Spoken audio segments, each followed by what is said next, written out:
Traverse City!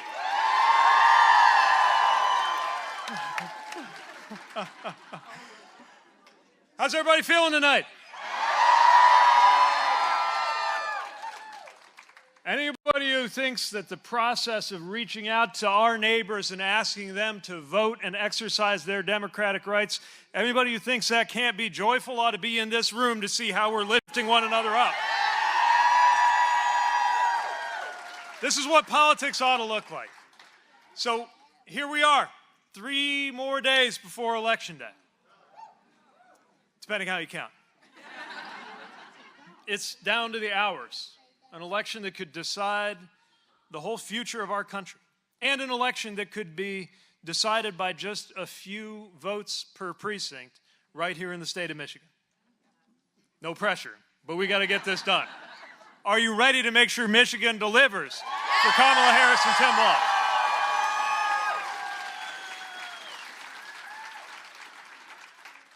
My name's Pete Buttigieg, and I stand before you as a father and a husband and a veteran and an American, and yes, a proud Michigander.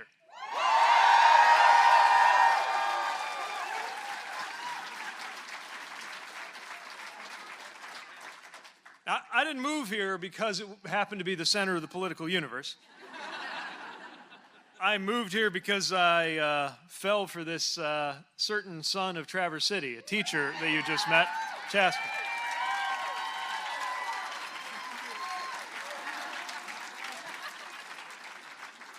Technically Grand, but we're saying Greater Traverse City. He changed my life, and we are so proud to be raising our son and our daughter in this great state, in this amazing community, and bringing them to their very first political rally, which they seem to be enjoying.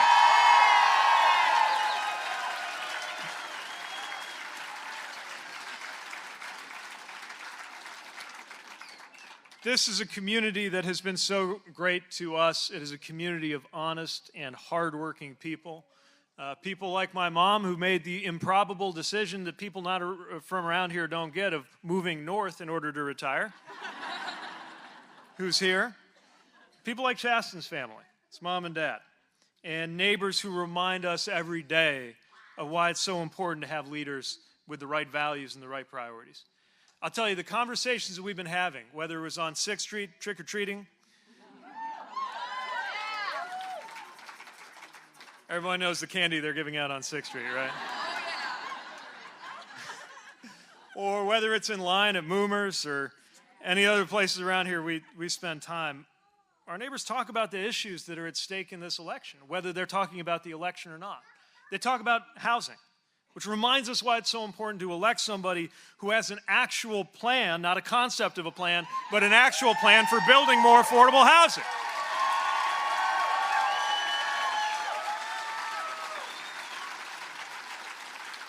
Our friends and our neighbors talk about the cost of raising kids and how much we care about their future, which is why we need a leader who's actually prepared to make child care more affordable, not Donald Trump's Project 2025 plan to abolish the Department of Education and use the money for tax cuts for billionaires.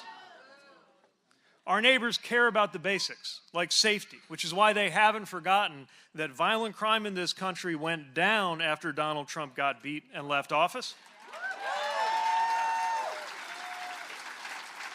And that a good way to send the right message about the rule of law in this country is to say no to the convicted criminal and yes to the prosecutor who put transnational criminals behind bars.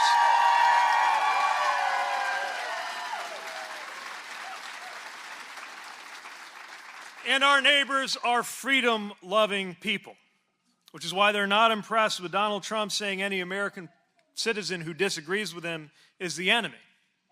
Freedom-loving people know that in a free country you get to say what you believe and stand up to bullies when that's what's required.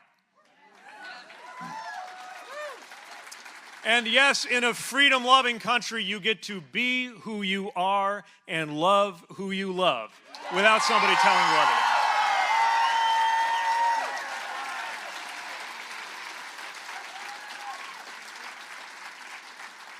And our neighbors in northern Michigan know that in a freedom-loving country, a woman makes her own health care decisions, not some politician telling her what to do.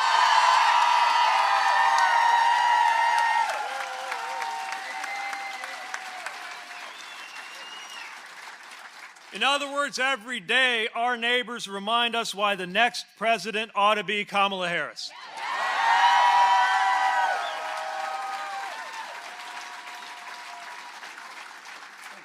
And if you want a reminder that she's somebody who has her priorities in the right place, look no further than her running mate, my friend, somebody who, just like us, makes his home along the 45th parallel, Governor Tim Walz of Minnesota.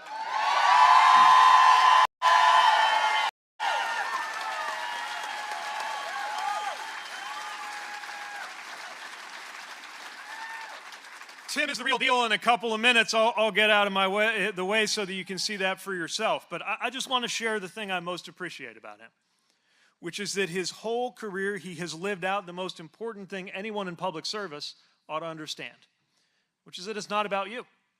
Think about what he's done with his career. A teacher, a non-commissioned officer in the National Guard for 24 years, a coach. What do all those jobs have in common? The measure of a great teacher is the performance of your students.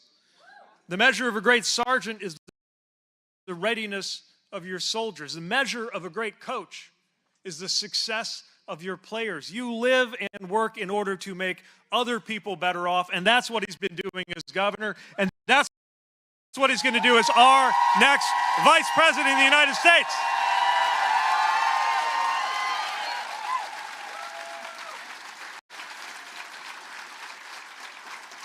Folks, as you get out there knocking on doors, as you talk to that person, and every one of us has them, you can picture them right now in your family who we still haven't quite got through to. Maybe we haven't convinced them on how to vote. Maybe, just as important, we haven't quite convinced them on whether to vote. But think about why you're here. I know why I'm here. It's our family, right over there. It's the first thing I see when I wake up in the morning, be it at 6 in the morning if we're lucky, or 3 in the morning when one of them comes running into the room reporting their most recent nightmare. For our daughter, it's dinosaurs.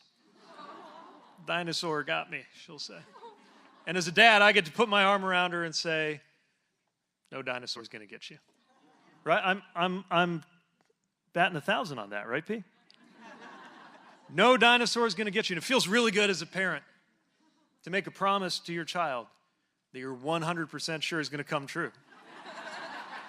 With zero effort on your part, I might add.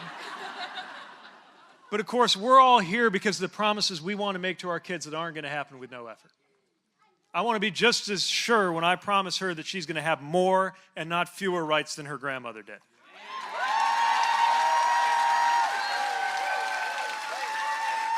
I want to be just as sure when I promise them that they're going to inherit a climate and an environment that is as apt to sustain their well-being as the one that was handed to us. By the time they're old enough to get to middle school, that the only thing they got to worry about is middle school stuff like whose table to sit at and how to get through their classes and not whether they're going to be physically safe.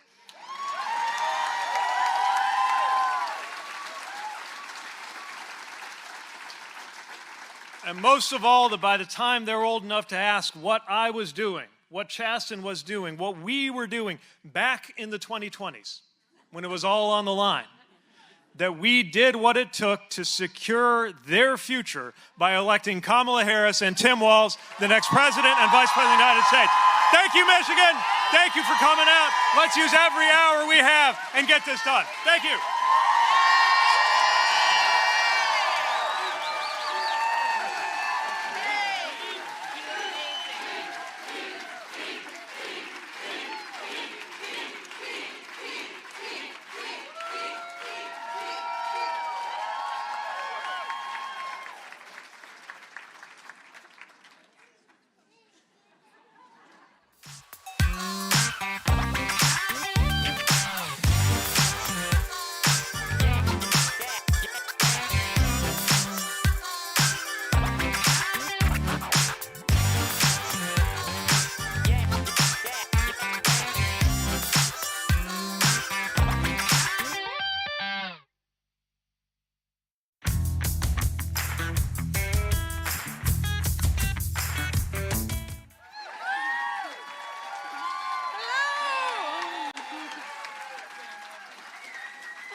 Wow, I know that I'm supposed to play this kind of cool, right?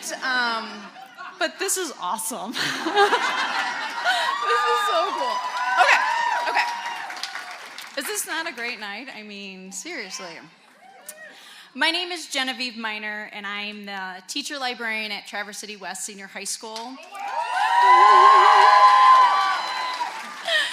I've been a proud member of the Traverse City community for over 20 years, and tonight I'm here to support Kamala Harris and Tim Walz. Yes.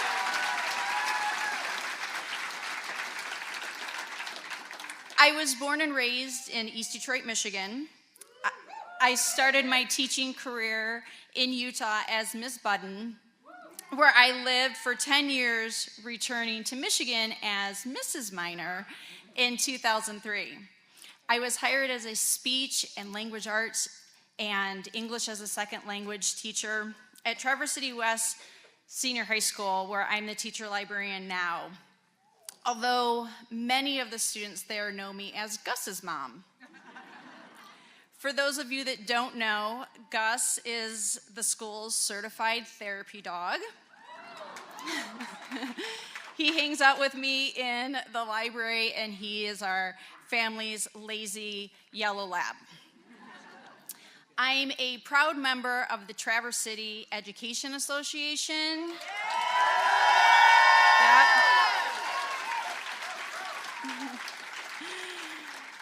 And I serve on the Michigan Education Association Board of Directors. The stakes for this election could not be higher for our students and educators. Donald Trump's extreme agenda would gut resources for public education and leave our young people out to dry. It would slash billions in federal support for the nation's most vulnerable students and roll back nutrition programs. It even calls for eliminating the Department of Education. Kamala Harris, on the other hand, will invest in public schools.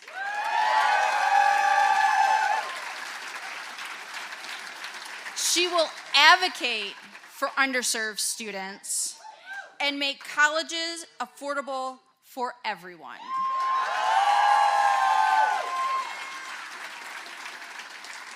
Traverse City, doesn't that seem like an easy choice?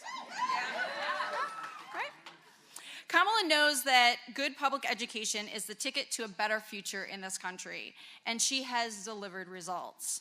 As vice president, she helped forgive student debt for millions of borrowers, invested in community colleges, and secured the single largest investment in public education in American history. Yep. And in her running mate, she picked a public school teacher.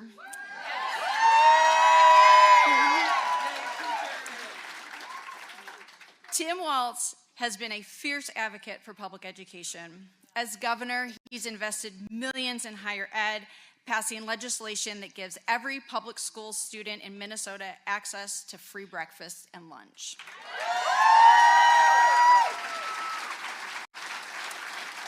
Now, Vice President Harris and Governor Walz are fighting to strengthen public education as a pathway to the middle class. It's a cornerstone of their campaign. So in the next 4 days, I hope you will join the team and do whatever you can to send them to the White House on November 5th. Yes.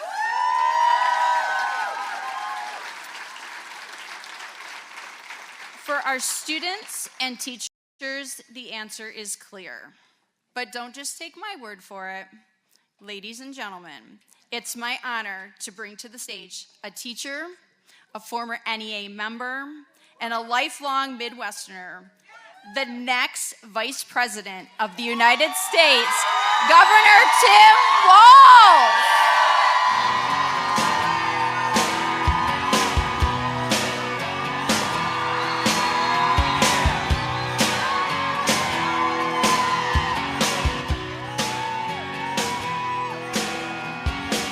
Well, I was born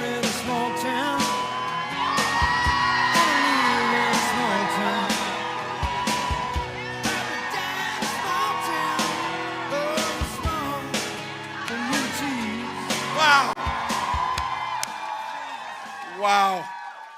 Well, hello, Traverse City. It's great to be with you. Well, I've got some thanks to give to some folks. Got your state representative, Betsy's around here somewhere. Where's she at? So we'll make sure we get her. Betsy Coffey, thank you, that. And as we came into town talking about what a beautiful city it is, thank you, Mayor Shamrow, for the work you're doing and for being here. I'll also mention, we know what the assignment is to get some folks elected. We need to make sure we get the Congress, too, and put the Democrats in charge of the House. So send Kelly Barr to Congress.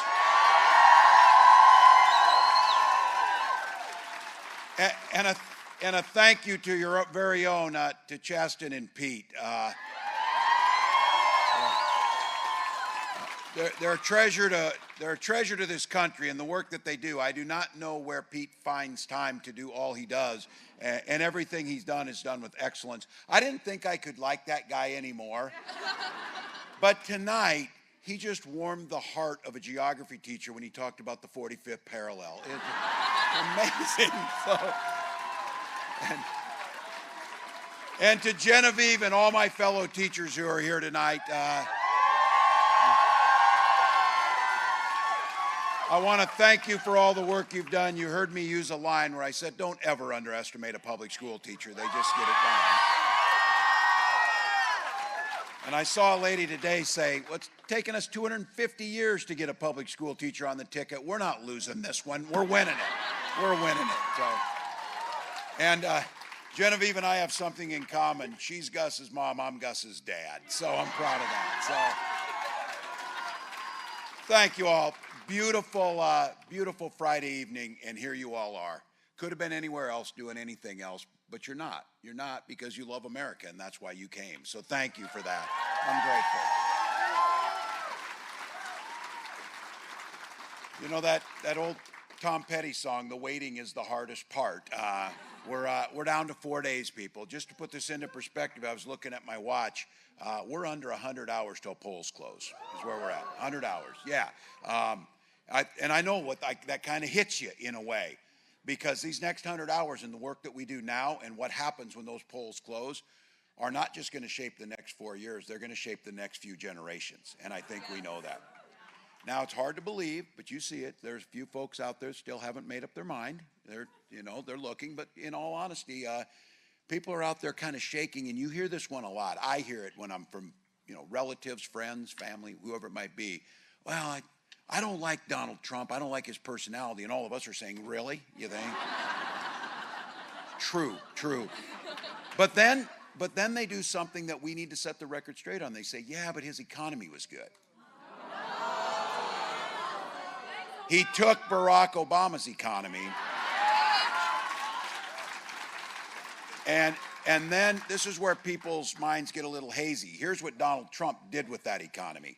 He lost 2.7 million jobs, 280,000 right in Michigan alone, drove up unemployment, botched the pandemic so badly that not to mention the tens of thousands of people who died unnecessarily, and he put neighbors into Hunger Games against each other just to find toilet paper. That's what he did. That's exactly what he did. So if you're a millionaire or a billionaire, you might think back fondly because you got a tax cut. The rest of us got squat during that time. That's the way that worked out. Now, Donald Trump, and I heard Pete say this, and he's right. Donald Trump's not spending any time thinking about how to make your life better. In fact, Trump is not spending any time thinking about you at all. So look, I get it. Folks are stressed about what's there. They know what's coming should that guy get another chance. They're worried about it. They get on the polar coaster. Oh, it's great. Oh, it's bad. Oh, it's great. We've won and lost 50 times, during this time. But none of that matters. None of that matters. Because there's an antidote to all of this. Go out and vote for Kamala Harris. Go out and vote for Kamala Harris. It works. It works. I was with a mayor the other day in Racine, Wisconsin, and said, don't be wringing your hands. Go ring doorbells with your hands. Go knock on doors with that. Go make a difference. And look, that power of what we're going to get to do, we're going to get to turn the page on Donald Trump and create that new way forward that Kamala said.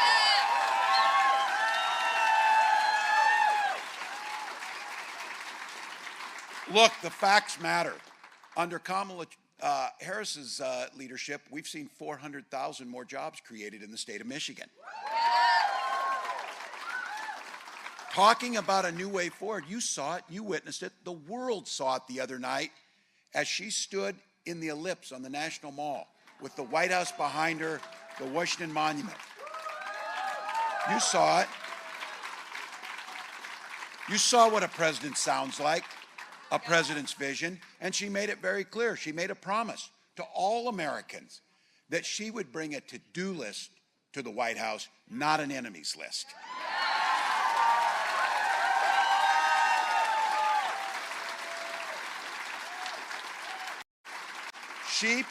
She pledged to be the president for all Americans, and her first task that she said she would focus on every day from day one on is lowering the cost for middle-class families on the things that they need in their families. That's a priority every single day. When you talk to people, they tell you it's a concern of theirs. She has talked about and she will implement the first ever federal ban on price gouging. Now,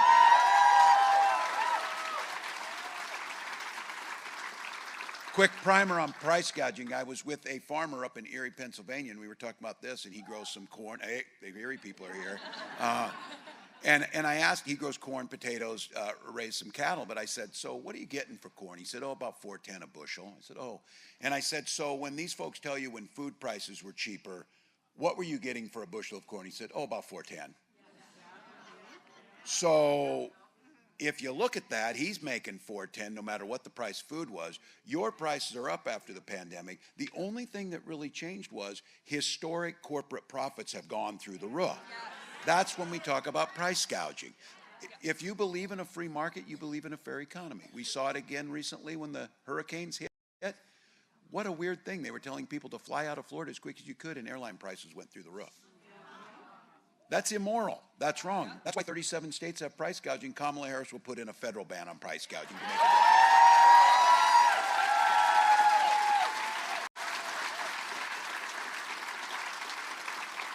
Tax cuts and tax relief for the middle class. 100 million Americans will see a tax cut. No one making $400,000 or less will see their taxes go up, and we will target it at a $6,000 child tax credit to get kids off to a good start in the first year of their life. Makes a difference.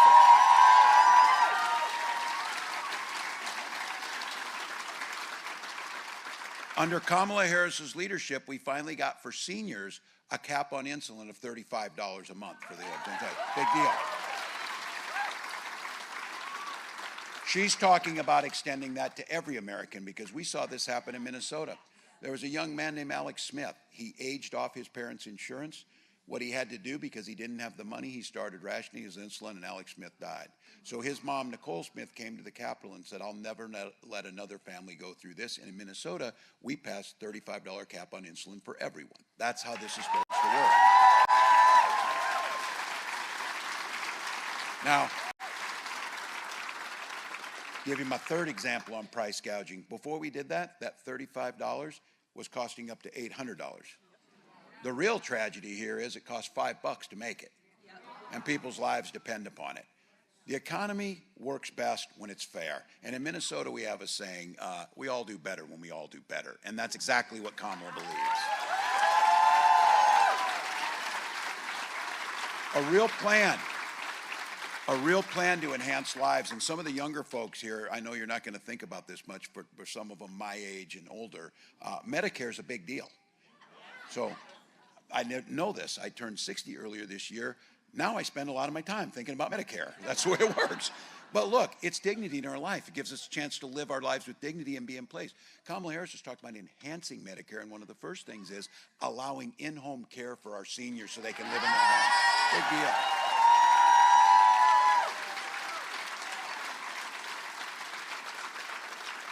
Building Medicare services out to include glasses, vision, and hearing aids for our seniors. Big deal. Again, to the young people, I know what you're thinking. It's not a big deal. We got my mom a hearing aid here a few years ago. She's a lot more fun now that she can hear us. I'll just tell you that. And the idea of something that's so important to middle-class families, it's our true path to generational wealth and the thing that provides us security, making it easier to buy your first home with $25,000 down payment assistance.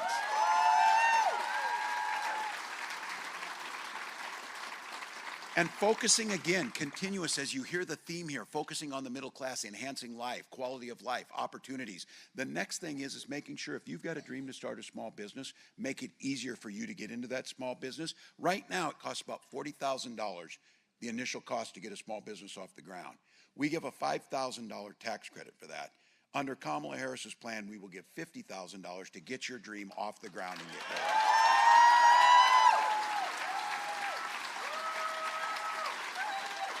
Now, that is a plan, not a concept of a plan. It is a plan. And when we get asked, because Donald Trump's plan will blow the national debt through the roof, as he did. He calls himself the king of debt. And when we got asked about how will you pay for your plan, I said, well, we'll start by having Donald pay his taxes, and that'll be a good start, which he does not do. But don't think these guys are going down without a fight, and don't think that they don't truly have a plan, because they do. And they wrote it out. It's about 900 pages, and it's Project 2025. Now, yeah, you know what? I was with Barack Obama. He said, don't boo, vote. Don't boo, vote. So there you go. But you know what? Sometimes booing is what they need, and you can boo this. So. Look, now they're distancing themselves. Oh, I've never seen these people ever. You know, whenever any of this happens, I've never seen them. I don't know who they are. J.D. Vance literally wrote the foreword to the book of the architect of Project 2025. Yep. Now, I've been saying this. I have never wrote the foreword to someone's book, but I'm pretty sure I'd remember it if I did. I'm pretty sure about that. But look, as a football coach, if you take the time to draw up a playbook, you're going to run the plays. They plan on running the plays. And let me tell you, this playbook is a damn nightmare for the middle class. It attacks everything that we need. First and foremost, one of the most effective things we did, and I want to thank everyone who did this. President Biden signed it into law. The Vice President was there to cast the votes on these. Finally, we had an infrastructure investment that rebuilds this country. Infrastructure.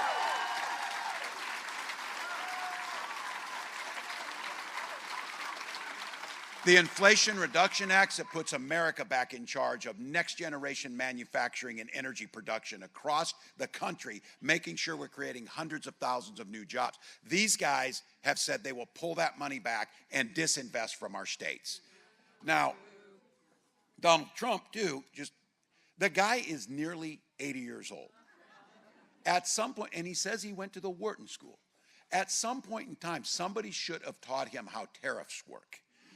Because he has made it clear that he doesn't think, he says China will pay these tariffs. And your answer is, oh, just like Mexico paid for the wall? Same thing. No.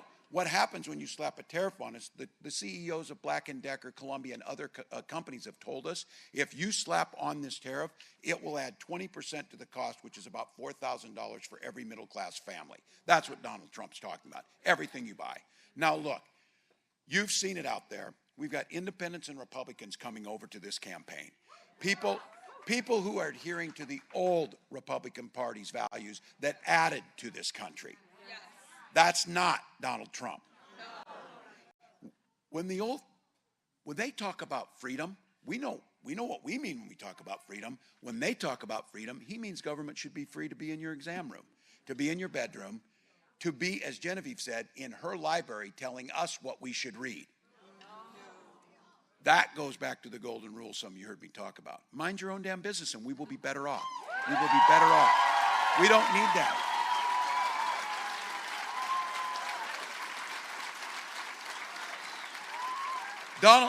Donald did an interview a while back. It was like a 30-minute interview. And in that 30-minute interview, 11 times he volunteered and told the person why he wasn't weird.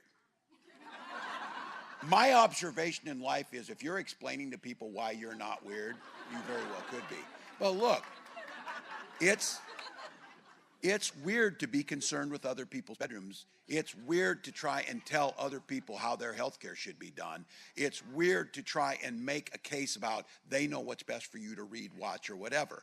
When Kamala and I talk about freedom, we mean you should be free to make those decisions, not politicians. That's simple.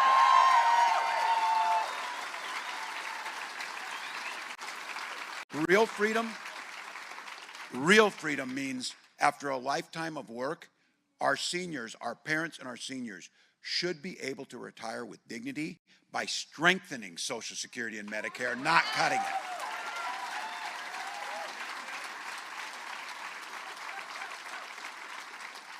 And I just want to say on this, the Vice President says things don't have to be the way they are. We don't have to be like this. And one of the things she was talking about is the freedom of our little ones to get dressed up in their best clothes and hustle off to their school, to be met by dedicated teachers, to be kids and learn, and to have the freedom to not be shot dead in that classroom once they arrive. Now, as we're messaging this, as we're talking to our neighbors, I just want to be clear. I know guns. Many of you do. I'm a veteran. I'm a hunter. I'm a gun owner. Kamala is a gun owner. Both of us are protected and understand we can protect the Second Amendment while doing our first responsibility is with protecting our children's safety. We can do both.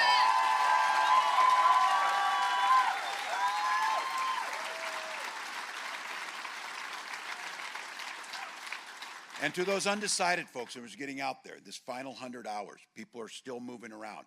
I don't think it's just the undecideds. I think you've seen this week, you've seen the worst of Donald Trump come out, and he continues to do it. And I want to just say about this, I want to talk to the guys in this room. Think about the women in your lives who you love. Think about the people in your lives you love, women. Literally, this election, their lives are at stake on how this comes out. Donald Trump's the guy who appointed those Supreme Court justices, all three of them, who stood in front of their confirmation hearings under oath and said, oh no, Roe is settled, we won't do anything about it, and then proceeded to overturn it. Donald celebrates that and says that was on him. He is saying he is happy that those women you're thinking about in your mind right now have fewer rights than their mothers or their grandmothers had. And as Kamala said in those hearings, she asked those judges, can you name a law that has the government over men's bodies and things that they can do? Can you name what that law is? And it was nothing. So let's be very clear about it. Because of Trump, 20 states have Trump abortion bans. He said it's a beautiful thing. The other night he said this. He said, if you're a woman, he'll be your protector.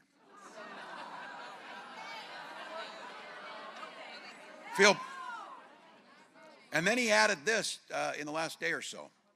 I'm going to do that whether the women like it or not.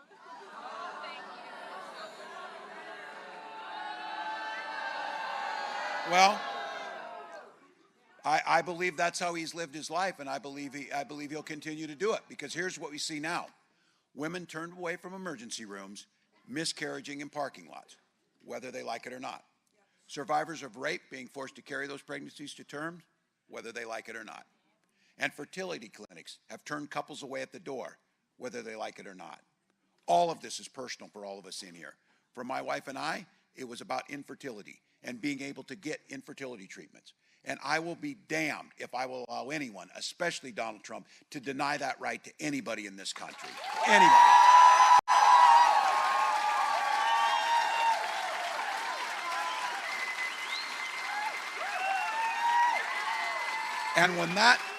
And when we pass, we take back the House, hold the Senate, and we pass a reproductive freedom bill, President Harris will sign it into law.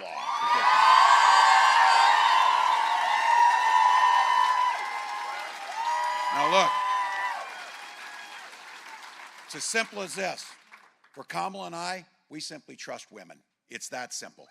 Now look, I also have a feeling over these next 100 hours, women all across America, every age, either party, are going to send a loud and clear message to Donald Trump on November 5th, whether he likes it or not.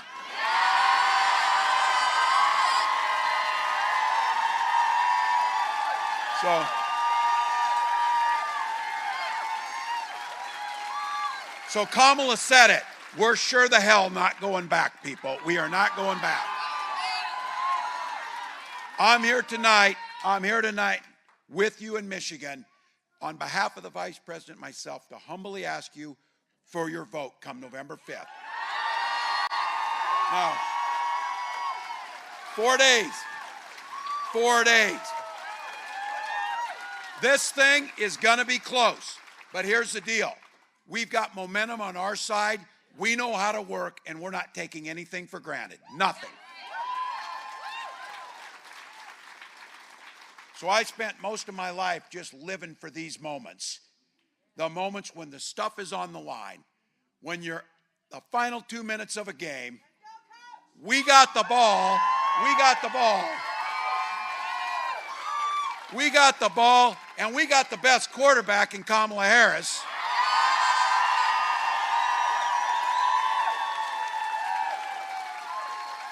We got the best team, which is all of you.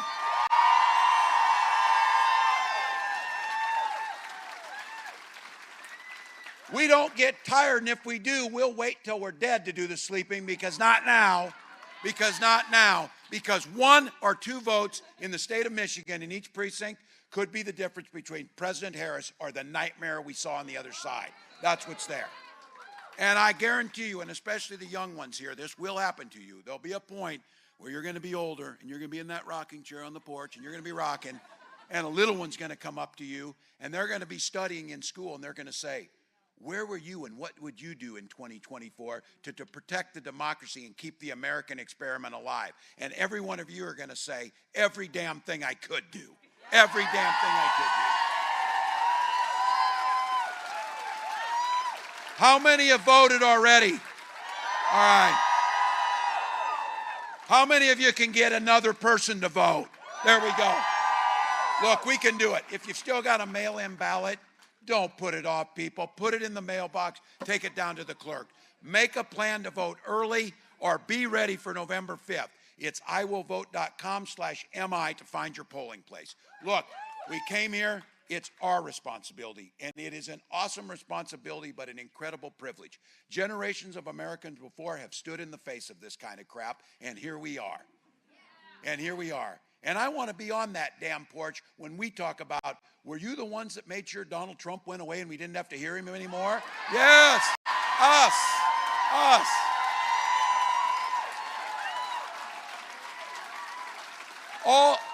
All the good things we're going to do, that's the bonus. This guy's going away. That's the bonus. So look,